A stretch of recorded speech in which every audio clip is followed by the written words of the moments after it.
Welcome everyone to the Center of Grateful Leadership May webinar, and here's your host, Judy Emily. Thank you, Roxy, and I'm so delighted to be here with all of you. I'm very excited because this is really a day on which I can take great pride, and I'm going to express that pride as we go through the different presentations that we're having and some very exciting things that are taking place. And welcome to the very merry month of May here in the Northeast. It is beautifully springtime. I know in other countries, other parts of the world, it may be becoming winter, but we're very, very relieved to have you here in this warmth and with the birds singing all around us. Okay, so we have at the Center for Grateful Leadership some regular contributors, and I'm very pleased and proud of all of them. They've all been making these contributions for at least years, definitely years, and some since the beginning of time. And we invite everybody to submit their ideas for content on a regular or irregular basis, and we get some of those too, which are great. I know that we used to have occasional contributions from one Miss Kathy Cast, Kathy's Corner Stories, and welcome back, Kathy. We'd love to have some more. But I want to start with Don Officer. Don writes a very connective piece every time we have a webinar, and he connects the Grateful Leadership Initiative to many, many different things, to many books in particular. He's very academically oriented, but he brings it all together with life and some really great synthesis. So Don, would you like to say a few words about this month's article? Because it's unusual. I think that you've made an interesting connection. Yeah. Yeah, I have to thank the author for that. It's an unusual book in many ways. It makes you think, and it makes you feel, it makes you open your eyes. And Don, I'm sorry, I didn't introduce you.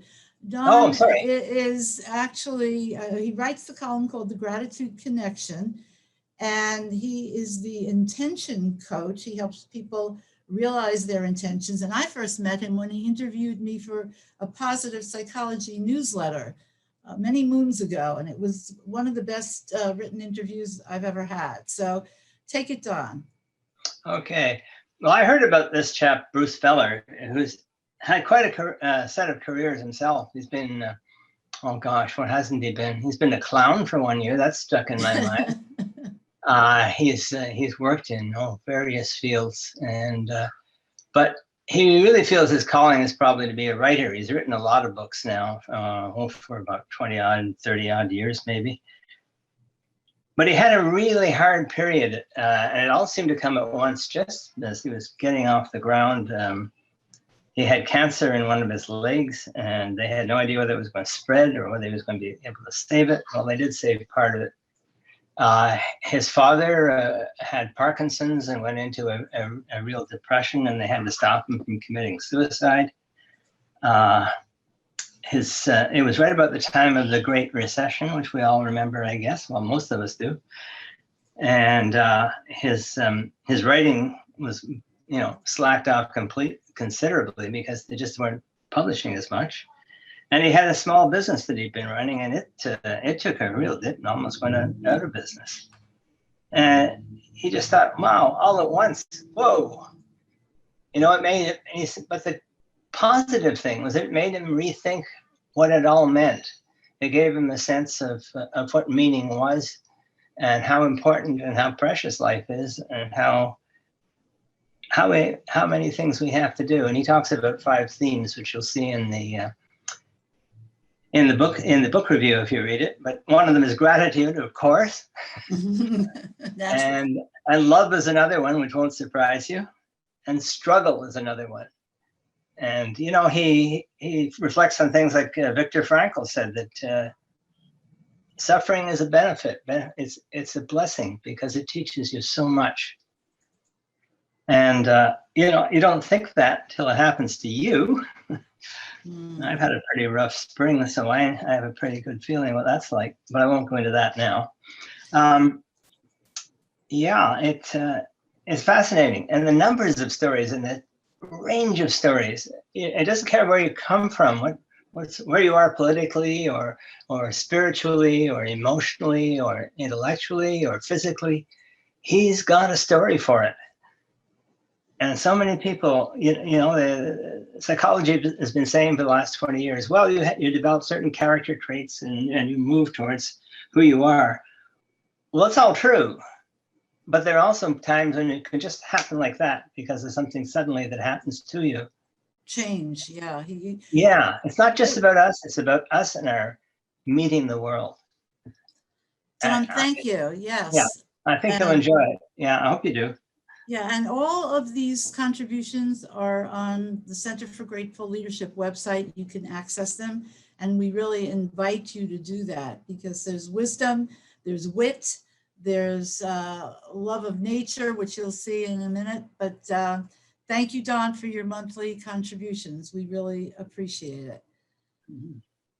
Okay, so next we have the Center for Grateful Leadership May acrostic by Harry Waldron. And Harry's background is so left-brained and technical, but he writes these magnificent acrostics, all having to do with gratitude and acknowledgement. And Roxy, if you can show us the slide where the actual acrostic is. Okay, so if you read down, this one is called Gardens. Let's show us the next one. If you read down, whoops, I think we may not have the whole thing. Yeah, it is called, okay, Harry, you have to help me. What's the full acrostic? It says grateful. We don't have the second word. Well, grateful is in Grateful Gardens, I think. Yes. Yeah. I love the, I guess, planting and gardening, and spring is so beautiful as the earth reblooms and comes back to life. So that was the inspiration of that. But grateful leadership is something where we have to also carefully plant those seeds, nurture them, and then employees and our teammates will grow over time. So that's a brief synopsis of that. And somehow Harry manages to weave gratitude and appreciation and acknowledgement into all of it, and they're like poems. They're just so beautiful. Thank you for using the right side of your brain as well, Harry. This is definitely coming together for sure. Okay, and then we have a regular contribution by Roxy Nevin. Roxy, our own. Would you just care to share with us for a moment what that is about this month? Sure, absolutely. But my article this month is a little bit different than my typical articles. Plan to write a book, and my recent work with Jim on this presentation for this webinar kind of renewed my excitement and my desire to get really organized and get it done. And so I had originally planned to focus my book that I'm writing around project management and parenting, and that would, of course, include my grateful leadership upbringing. I would say in terms of how my parenting tactics fit in to that. But I learned that Hillary Kinney is going to be writing a book about project management and parenting. And so I did some reflecting and realized that really I've been managing my entire home for about 8 years now, using agile and project management methods. And so I've expanded my book idea and my journey to include, home management. And I believe that I'll be calling it the agile home. And I will just, kind of reflect on what I'm doing. So I plan to have a part 2 to this article. It will be published on the CGL website within the next 24 hours. And then part 2 will come next week, and it will kind of outline the book and what will be in it. But yeah, it's basically about managing the home using project management methods and agile methods. That sounds wonderful, Roxy. And I'm sure we can all learn, if not for our children who are grown by now, then for our grandchildren, and to hint to our children that this is very good material. So autographed copies will be sent Of course. to my children. Thank you. So good luck with this. All right, and then we have what I would have to call a teaser now. Roxy, you want to move to the podcast? Yes. Are you able to see the podcast screen? No, not yet. Okay, let me share that screen. Okay. Yeah, okay. All right, so let me first of all give credit where credit is fully due, and it will also be in my introduction of our featured speaker today, and that is Jim Trela. Jim, and I will tell you the story of this in a little while, but Jim came to me after being exposed to Grateful Leadership through an on-demand course we had in 2015. We launched it during International Project Management Day, and he proposed doing a podcast every single week, which he did for 3 years. Every week, never missed a week. There were births, there were deaths. Jim, there were vacations. He pre-planned them. So I've taken over, and I always say, how did he ever do it? Jim, how did you ever do it? But you'll tell us about that in a little bit. But this one is called The Power of Stories. And I'm just going to play the first 2 minutes of it because I want to tease you into going to, on our homepage, the Center for Grateful Leadership. And this is a cliffhanger of a podcast, okay? You just click on podcasts, and this is The Power of Stories, because I believe people learn from stories. They learn and retain from stories. So Roxy, let's just play the first 2 minutes and a little bit, okay? Okay.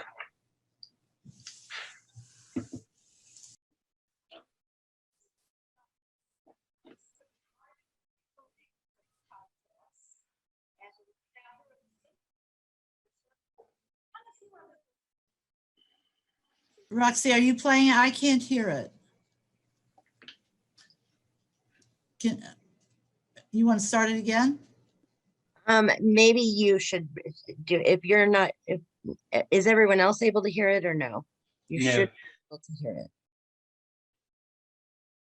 Was that a yes or a no? No. No. Oh, I see. Okay, so then I don't know, it's possible that everyone would need to individually click on the link. I can post the link. Hey, Roxy, did you check the 2 buttons in Zoom to optimize the sound? Let me do that. Let me share the sound. Let me see. But today I'm talking to you from host of the Art of Grateful Leadership podcast. Are you able to hear it now? Yes. Okay. Yes. Thanks, Al. And founder of the Center for Grateful Leadership, and a few other things you can find out by going to the Center for Grateful Leadership website. But today I'm talking to you from the beautiful forests of Pennsylvania, where I'm staying, and you can hear the brook. And I don't know if you know this, but today is National Tell a Story Day. Now, this day is very appealing to me because people referenced the Grateful Leadership and Power of Acknowledgement work years later after they've heard a presentation on it by the story I told or some incident that occurred while I was on my way or something that was a story form. That's what people remember. That's what they take away. And I had the wonderful pleasure of being a guest at a presentation by my dear colleague, Catherine Arquest, who is a certified Grateful Leadership instructor, formerly district leader of District 56 of Toastmasters, one of the largest districts in the world. And I was so proud of her because she led a session in Houston, Texas for a businesswomen's association, and did a wonderful job of getting across the principles of grateful leadership. And she is a master storyteller herself. But at one point she turned it over to me and said, "Judy, please tell us the Finland story." Now, how many of you out there have heard the Finland story? I'll bet a fair number of you. But because it's National Tell a Story Day, I'm going to tell it for those of you who might not have heard it. And if I sound a little out of breath, it's because I'm walking quickly in the forest to make it a good exercise as well as a beautiful experience. Okay, so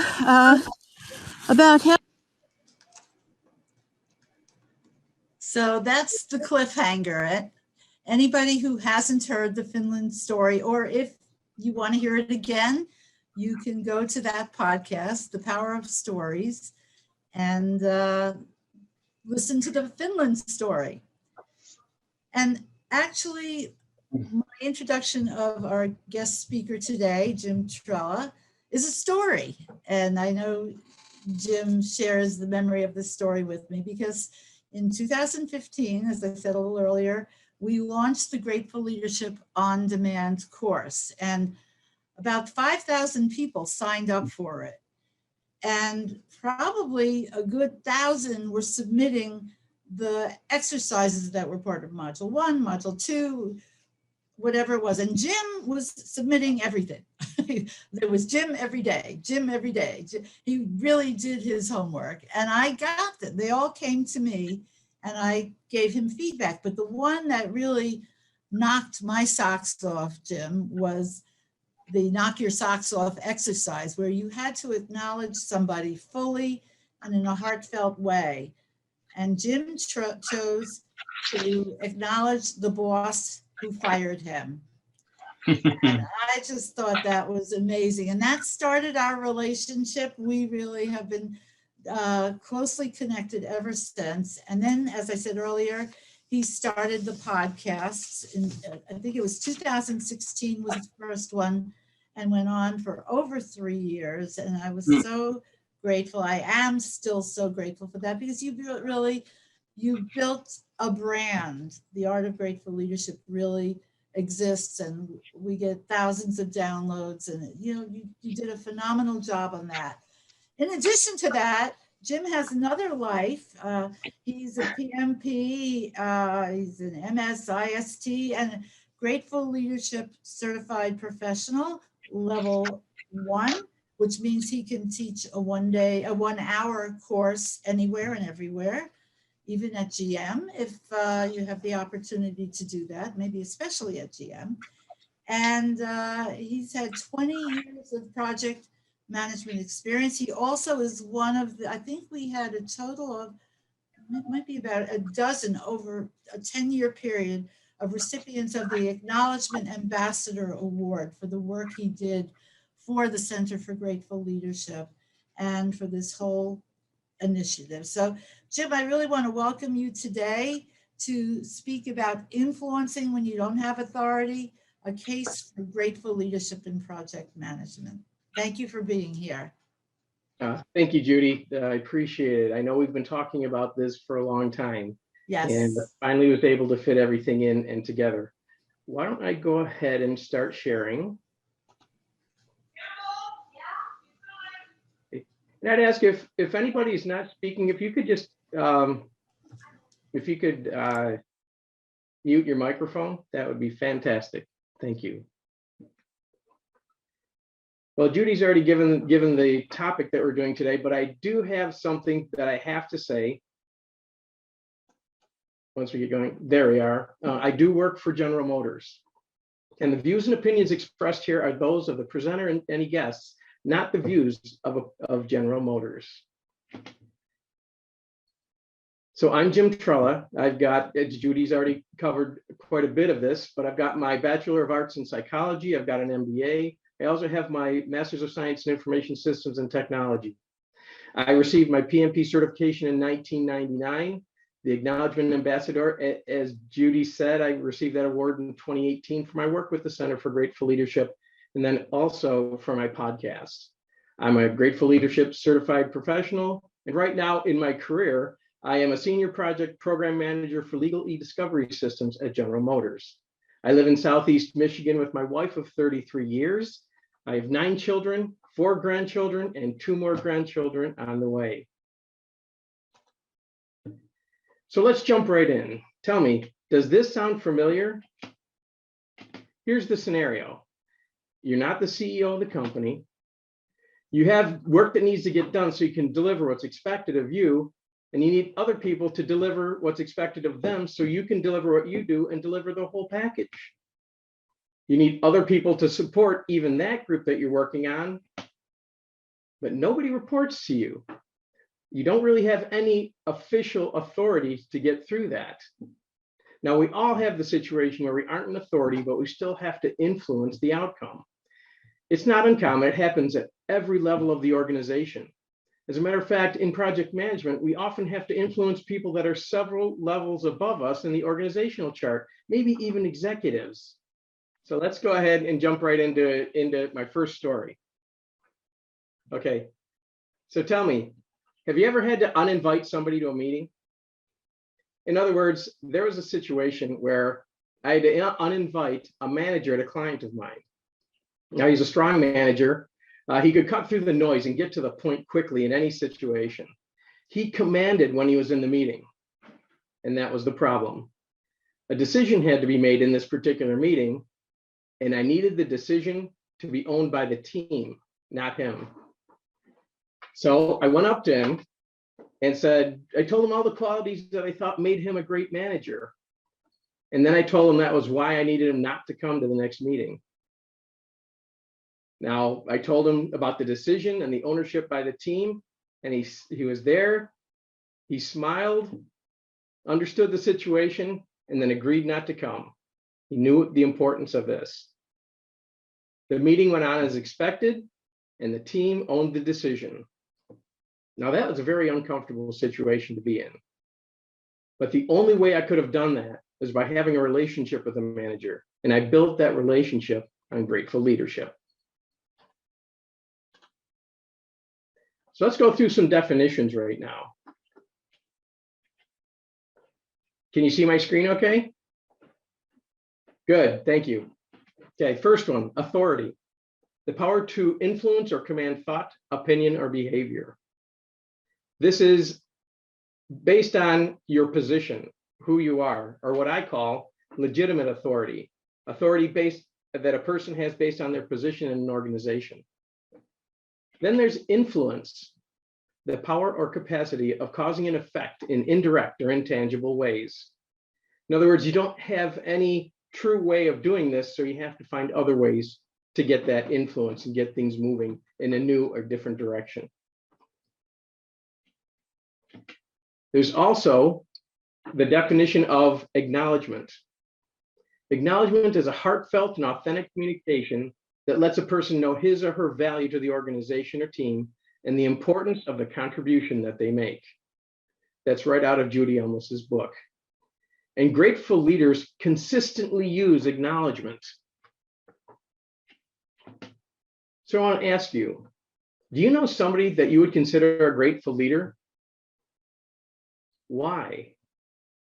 When I'm talking with people and when I do presentations, usually when I ask this question, what characteristics come out? People say, well, the grateful leader listens to you. They care about you. They value your input. Now, would you consider yourself a grateful leader? I want you to think about that one as we move forward. Now, how do you become a grateful leader? It's through what I call the acknowledgement advantage. You practice acknowledgement as often as you can. And how do you do that? By the use of the 5 C's. The first C is consciousness. First thing you do is become aware of all the acknowledgement opportunities that are taking place around you. Where do people display their value and tell you who they really are? Watch for those. The second C, choice. You know of an acknowledgement opportunity and you can choose to walk away, but that chance to acknowledge that person will be lost. What I say is choose to make a difference and acknowledge someone when it comes to mind. The third C, courage. The courage to put what you know is right into action. Let that person know their value. Have courage and get past being uncomfortable and see what happens. The fourth C, communication. The key to communication is communication in and of itself. Getting that acknowledgement to the other person. It can be done verbally, in an email, in a text. It could be a nod of the head or a smile in a meeting. It could be a thank you card. The key is you have to acknowledge it. You have to communicate that acknowledgement. The last C is commitment. You have two commitments to make. First, to yourself, to develop the grateful leadership mindset. The second, the commitment to your organization, to build that grateful leadership culture there. A number of organizations try to do that through the implementation of a recognition system. Now, a lot of organizations have these, but I want to make a key differentiation, and that's between what is recognition and what is acknowledgement. Recognition is seeing the job that was done. Acknowledgement is seeing the person that did it. It's the difference between saying, thank you for staying late and getting the reports done. And I'm inspired by your dedication and commitment to the success of the team. Thank you for staying late and for all of your hard work on the reports. I challenge you to supercharge your recognition with acknowledgement. Earlier, I asked you to think of someone that you consider to be a grateful leader. I've heard people say that they bend over backwards to help a grateful leader. Why? They say, this person knows me, they care about me and what I need. The grateful leader knows their people and wants to help them. What does this say about the influence that a grateful leader has with those around them? So how do you feel when you work with a grateful leader? When you report to one? If you've got a leader that you're following because they care about you and they know what you need and they're trying to help you, you're inspired, you're committed, you're engaged, all of those different things that go with it. What about when you work with a peer that's a grateful leader? As a grateful leader, when you're with a peer, you start to build a relationship of trust and respect. And what happens when you work or a grateful leader reports to you? In other words, you've got somebody that's reporting to you that realizes who you are, what you can do, sees your strengths. How do you feel when they need help or when they ask for something? It's amazing when that happens, because grateful leadership isn't about your position in an organization. It's about relationships. It's about knowing the value of the person that you're working with. So let's see where we can apply this and talk about the fact that grateful leadership is truly a 360-degree attitude, I guess is the best way to put it, mindset. You must be intentional in everything that you do. Otherwise, everything can distract you from grateful leadership. You have to think about it and intentionally work toward that mindset. So when you're influencing those people that work for you, identify the value of each and every person that's on your team. Grateful leadership builds that trust and communication. People want to be led by a person that values them. Influencing upward. Now, a key point here is you must be sincere. Otherwise, it could be seen as an attempt to manipulate. Find those inspiring qualities that let the management know what you see in them. Now, building this relationship and building the trust that's there is key to influencing when you need to. The hardest one is probably influencing your peers laterally. The grateful leadership here relieves fears, builds trust, that sense of collaboration. It builds that relationship based on respect and mutual value. But even this takes time, consistency, and sincerity. All of this takes intentionality. You have to walk the talk with intent. So let's talk about this in the project management framework. 5 phases of a project. First one, project initiation. Every chance you get, you should acknowledge people for their insights and their clarity. This helps the charter building and initiation, the challenges that go along with them, and keep them to a minimum. Project planning. Acknowledge those people that are helping you with the planning for their knowledge, for their experience. They know what has to be done. Believe in them and let them know that. Now, planning is probably one of the hardest phases to exit because you need commitments. Build on the acknowledgements, that especially the ones where you identify risks and anything that makes progress toward completion and exiting the plan phase. Project execution. You're working the plan now. This is the place where you acknowledge people for their dedication to the project and its vision. People are making things happen. And we'll talk about this in the Scrum and Agile framework in just a few minutes. Control. The question is, are we on track? If things are on track for a successful delivery, acknowledge the people for all of the work that they've done to keep it going and all the value that they've added to the team and the project. What happens when things go off course, though? Acknowledge people for identifying that we're off track. If you do this, you'll learn sooner and sooner if you are headed in the wrong direction. Don't allow people to play the blame game, though. Then when it comes time to course correct, include as many people as possible to help you to get the input. As many people as appropriate is probably a better word. Personally invite them so that they can share their insights and help course correct. Project close. Celebrate your successes. Acknowledge everybody that's on the team and all that they did.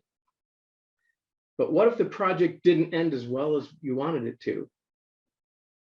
That's the point where you can acknowledge the lessons learned and the people that did their best. Now, if you work through a project with this type of a mindset, do you think that those people are going to be on your team again when new projects come up?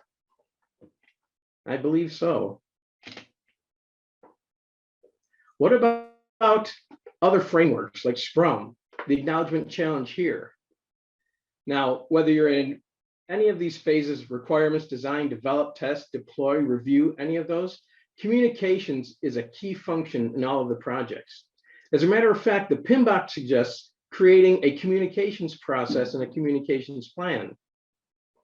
When you do that, build acknowledgement into the project communications plan. Every communication is an acknowledgement opportunity.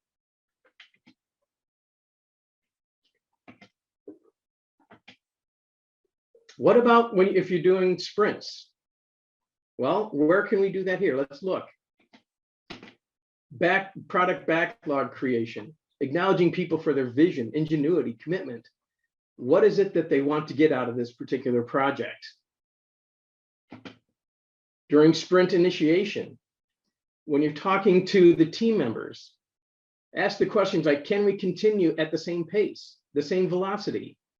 Acknowledge people for their insights and their experience. Continue to acknowledge throughout the sprint, but especially at daily stand-ups. This is when people are there, it's quick, and you can get their attention because they're only there for a few minutes. That's one of the perfect places to do it, and continue on through the whole sprint. When you're demonstrating the product to the customer, couldn't be a better time to acknowledge someone for their value in the project. Let them show off their work if they want to. That's where you get to know people. Some people don't want to, but if they do, let them be the ones who are demonstrating the product. That alone is a type of acknowledgement. Then when you get into your retrospective or sprint reviews, there's so many points in here that you can acknowledge somebody for. What went well? What did we learn? What should we do? What should we stop doing? What should we keep doing? What should we start doing? All of these questions are acknowledgement opportunities. Now, I've talked about all of the places and reasons to acknowledge someone on a project, but how do you get started? What is it that you do?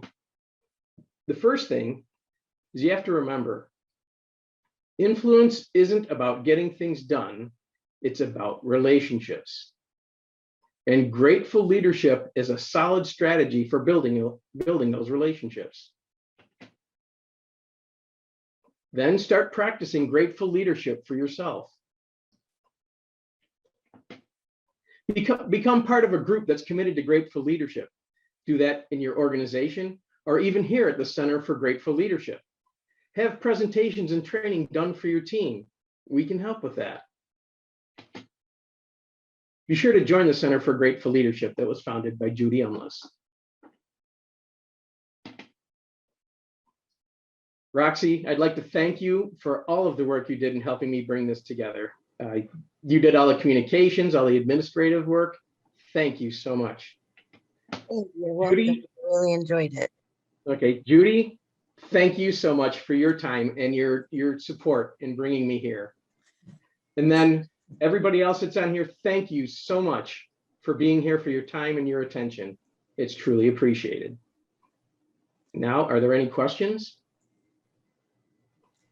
And let me just say, Jim, you did an outstanding job, even with the challenges.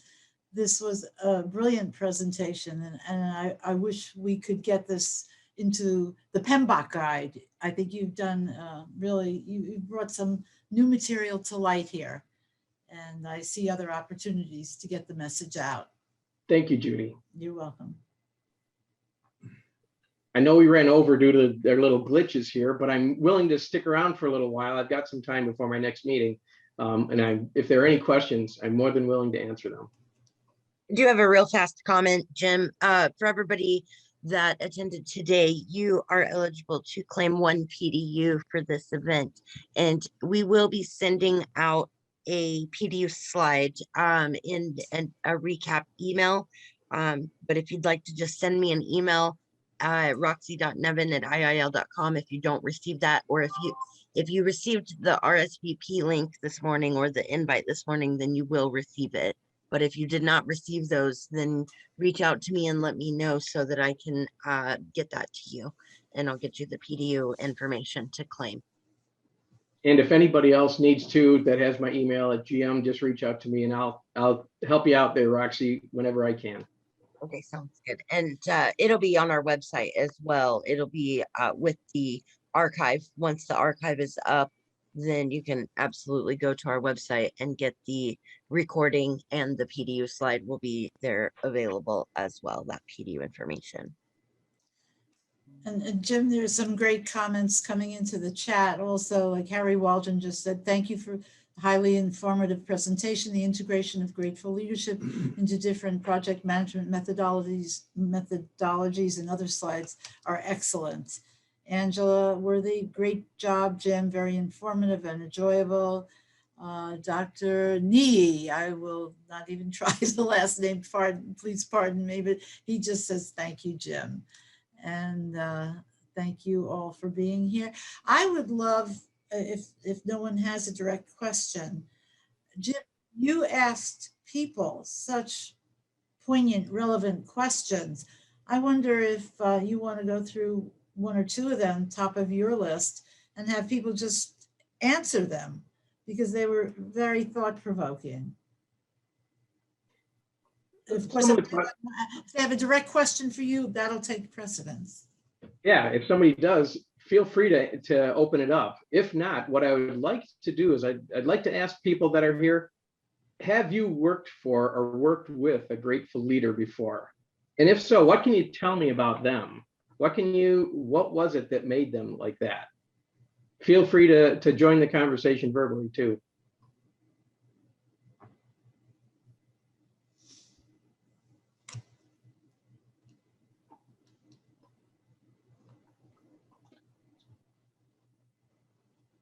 Hi guys, this is Kathy. I will Hey, share Kathy. that I had a gentleman named Marco de Jong at MD Anderson who was just such a dear. He would listen, he would drop what he was doing and made everyone on his team feel like we were really special and that what we had to say was of value. Bless his heart, because I was in there all the time going, oh, I have a great idea, or I just read another book. He's just really a sweetie, and it made me recognize what it meant to be a leader. So I appreciate him, and he's also the one that approved me to go to Judy's meeting, my very first exposure to grateful leadership. Wow. Well, then I bless his heart also.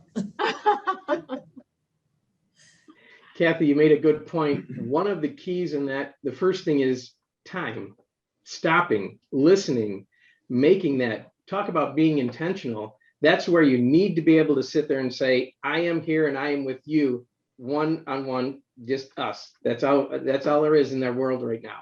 That is so important to grateful leadership.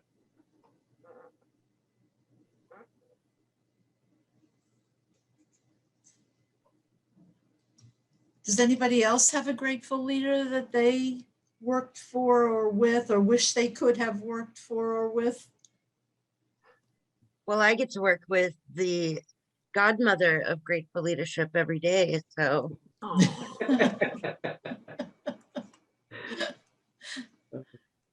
Thank True. you. She is the true grateful leadership evangelist.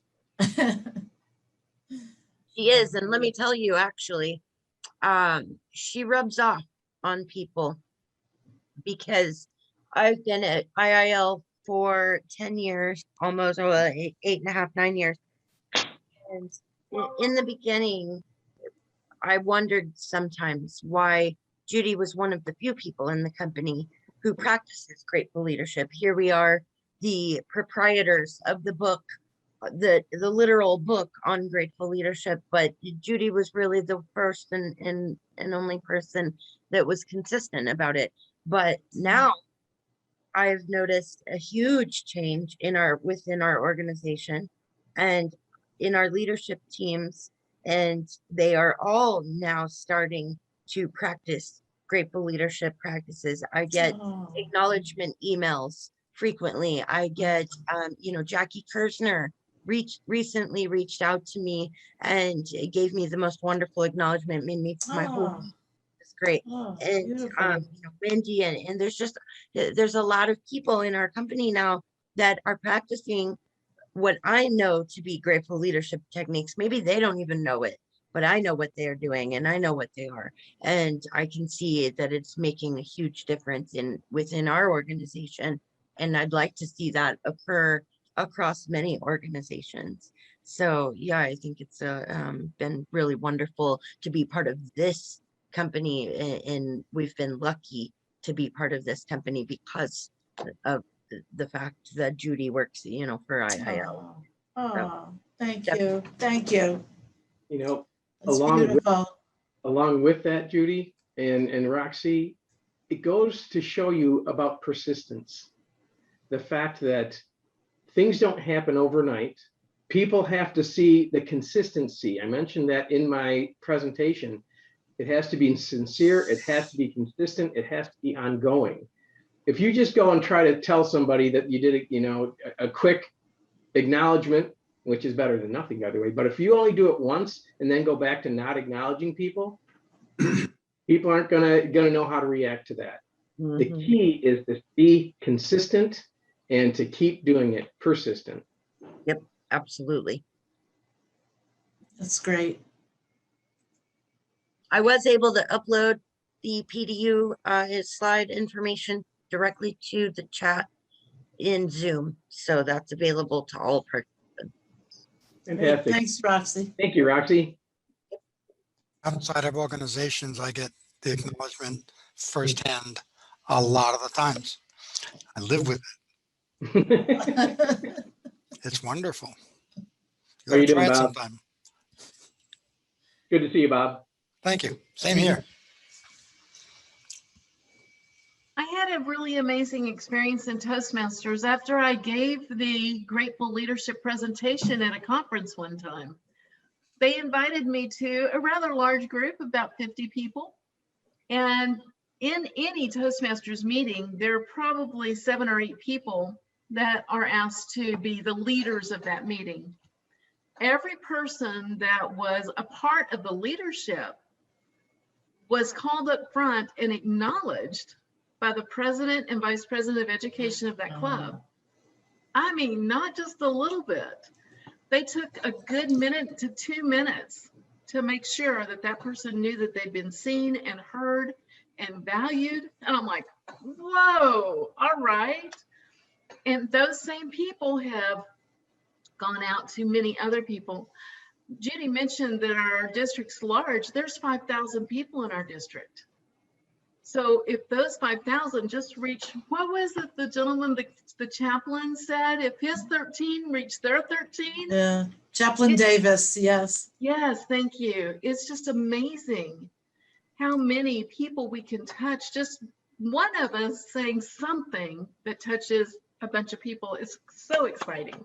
I love this. Well, Kathy also, when she was the district leader for District 56, didn't you declare it the year of acknowledgement? You really created that, and people just followed along because somebody said I really needed to add a 6th C for the 5 C's of acknowledgement, and it's kind of a good bad word now, but contagious. Nice. At the time it was suggested, though, it was purely good. And I was really thinking about it because, I mean, you modeled it and you declared it, you proclaimed it. The power of the word is unalterable. You know, by doing that, you really created those people being acknowledged one by one by one by one by one. You did that.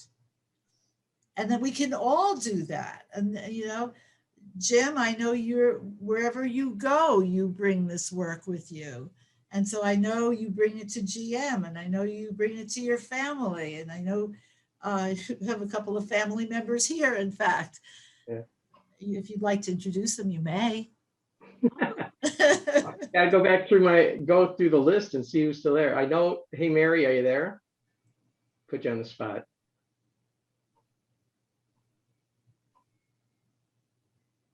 Oh, may not be. How about Michelle? Michelle is here. She can unmute and say hello. She did at the beginning of it, before when we were getting ready. Yeah, she was a star of one of your many podcasts, I remember. One of the podcasts from a while ago, yes. Hi there. Oh, there you are. Hi, Michelle. Welcome. Didn't know if you could talk or not. Guess those who who else don't is know- here with you? This Your is, mother. for those who don't know, this is my sister, and she's been a big influence in my life for many, many years. She helped me out growing up, and she's helped me, you know, many times after that. So definitely, I'm so glad that you could join us today. Yeah, we're excited to be here. Mom's here too. Oh, where's Wouldn't know Mom? that. Where's Mom? Oh, we don't have our video on, but Oh, Jim's mom, I have to say, you did a wonderful job of raising him. Thank you. Oh, I'm glad you could make you're it, gonna Mom. make me cry. I'm glad you could make it, Mom. That's Love you. beautiful. Looks So like Mary excited. had to drop off, but yeah, I've got a few other people that I know. Wow, a lot of people from GM. Thank you so much for coming. And Carl, I see you out there. Thanks for joining. I knew you, I'm glad you joined. He's from a men's group that I belong to. Oh, wonderful. So I do have to get ready. I've got to get going. If there are any questions, if anybody wants to talk about grateful leadership, I'm definitely here to talk about it. You've got my contact information from GM. If you need anything else, either Judy or Roxy. Oh, no.